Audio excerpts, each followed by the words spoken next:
Nous débutons ce second cours par les comportements à adopter lorsqu'une personne est en souffrance psychique. Lorsqu'une personne âgée s'agite ou devient agressive, elle provoque des réactions de l'entourage. Il y a des causes à cette agitation ou à cette agressivité. Il faut tenter de les comprendre si l'on veut aider la personne. Répondre par un traitement chimique avec des neuroleptiques qui sont des médicaments psychiatriques pour soigner les psychoses est une solution de facilité. Ces médicaments ont des effets secondaires redoutables. Ils calment, c'est évident, mais à quel prix? Au prix d'être assommé, endormi, d'être sans réaction, ce qui provoque souvent une démission de la personne et une aggravation importante de son état psychique et physique. Une personne âgée peut devenir agressive si, par exemple, on ne la manipule pas avec précaution parce qu'elle est arthrosique et souffre beaucoup. Ce n'est donc pas elle qui est agressive, ce sont les personnes qui la manipulent sans précaution particulière. Les personnes psychotiques vieillissent avec leur psychose et les symptômes qui les accompagnent. Souvent stabilisées, elles n'en conservent pas moins des symptômes qui peuvent s'exprimer à bas bruit ou plus franchement. Elles ne sont pas obligatoirement dangereuses, loin s'en faut. Elles font souvent peur, ou du moins leur folie fait peur parce qu'elle nous dérange, parce qu'elle nous fait prendre conscience que nous portons aussi en nous des éléments d'une souffrance psychique. Les délires ne sont pas signes de dangerosité, dans la plupart des cas. L'anxiété des personnes psychotiques est parfois difficile à gérer.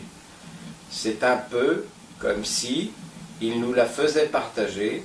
Il faut donc être prêt à recevoir, à entendre cette anxiété sans se sentir pour autant envahi. Cela nécessite une certaine formation clinique et de l'expérience. Alors, que faire face à une agitation?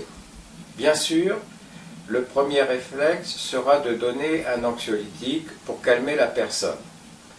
Mais cet anxiolytique n'est pas la panacée. Une fois calmé, nous devons repérer les causes de l'anxiété ou le facteur déclenchant. La parole devient l'outil indispensable pour rassurer la personne. Une crise d'angoisse a une cause bien évidemment. Une cause repérable dans les événements récents, mais également dans l'histoire du sujet. Une personne âgée a une histoire derrière elle, parfois dramatique, enfance abandonnée, maltraitance infantile, mariage raté, maltraitance du conjoint, etc. Elle réagira donc en fonction de son passé. Prenons un exemple. Une personne âgée a été maltraitée dans son enfance ou par son mari. Si elle se sent ou est maltraitée parce que son comportement est mal toléré ou tout simplement parce qu'elle a affaire à des personnes indélicates, il y a de grands risques pour que son agitation soit décuplée sans qu'elle puisse donner une explication à cela. Face à un état délirant, bien évidemment, il faut voir s'il y a une prescription médicale.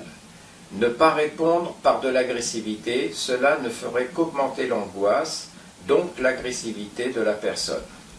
Ne pas nier le délire. Pourquoi?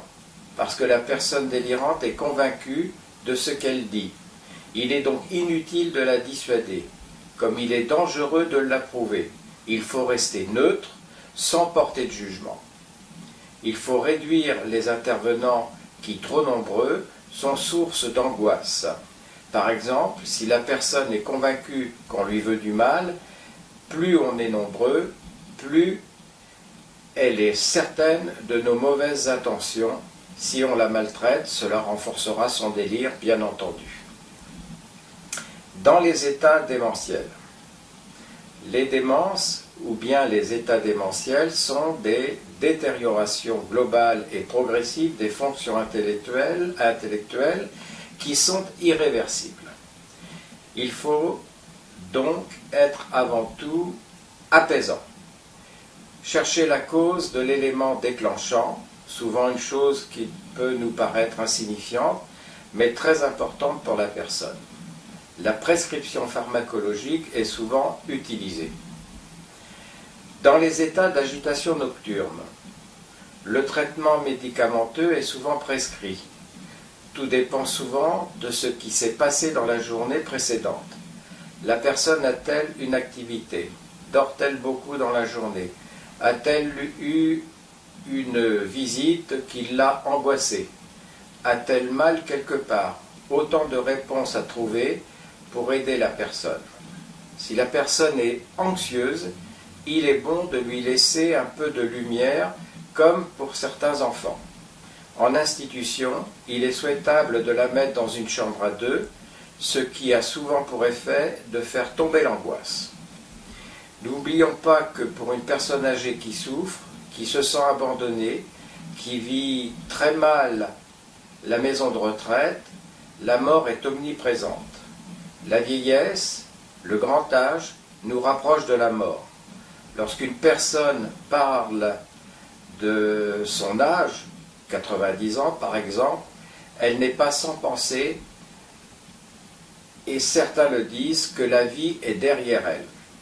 Dans la vieillesse, le grand âge, les projets d'avenir n'ont plus ou ont peu de place. C'est une période où il faut faire le deuil du futur, des projets à long terme, c'est le temps des souvenirs. Je vais donc dire aussi un mot sur la maltraitance. Il faut parler avec la personne âgée maltraitée pour, premièrement, la calmer. 2. L'inciter à parler de cette maltraitance. 3. Oser aborder cette problématique avec l'auteur ou les auteurs de la maltraitance. 4. Trouver des solutions familiales, sociales, psychologiques. 5. Et surtout, mettre fin à cette maltraitance. Si elle est familiale, par une hospitalisation, si elle est institutionnelle, par des solutions excluant les personnes maltraitantes. On ne dénonce pas la maltraitance, on la révèle. On n'est pas un traître ou un semeur de troubles lorsqu'on dénonce quelqu'un de maltraitant. Nous ne faisons que notre devoir. Je ne peux finir ce cours sans parler de la contention, c'est-à-dire de l'immobilisation d'une personne dans un lit ou un fauteuil. La contention n'est pas un acte thérapeutique, c'est une maltraitance infligée à une personne. La contention ne peut qu'augmenter l'angoisse et l'agressivité. Souvent, la contention est utilisée pour pallier les angoisses non pas de la personne, mais de l'institution. C'est aussi un acte qui fait l'économie de la parole, de la relation humaine. C'est un acte de facilité pour, la plupart du temps, remédier à un manque cruel de personnel dans les institutions. Pour ma part, je n'ai jamais trouvé une quelconque qualité ou vertu à tous les actes privant une personne de sa liberté première, à savoir disposer d'elle-même. Bien sûr, certaines personnes posent des problèmes lorsqu'elles ne parviennent plus à se repérer ou lorsqu'elles ont perdu le contact avec la réalité. Il faut à cet égard trouver les bons remèdes qui ne sont pas toujours aisés. La contention, quelle qu'elle soit, quelle que soit plutôt la personne, est toujours ressentie comme un acte humiliant, où la dignité se perd au profit d'un effacement douloureux. Il existe une autre forme de contention, c'est la contention chimique, médicamenteuse, et notamment par les neuroleptiques qui sont aussi qualifiés de camisoles chimiques. Je vous donne donc rendez-vous sur le forum, comme à l'habitude, et je vous remercie.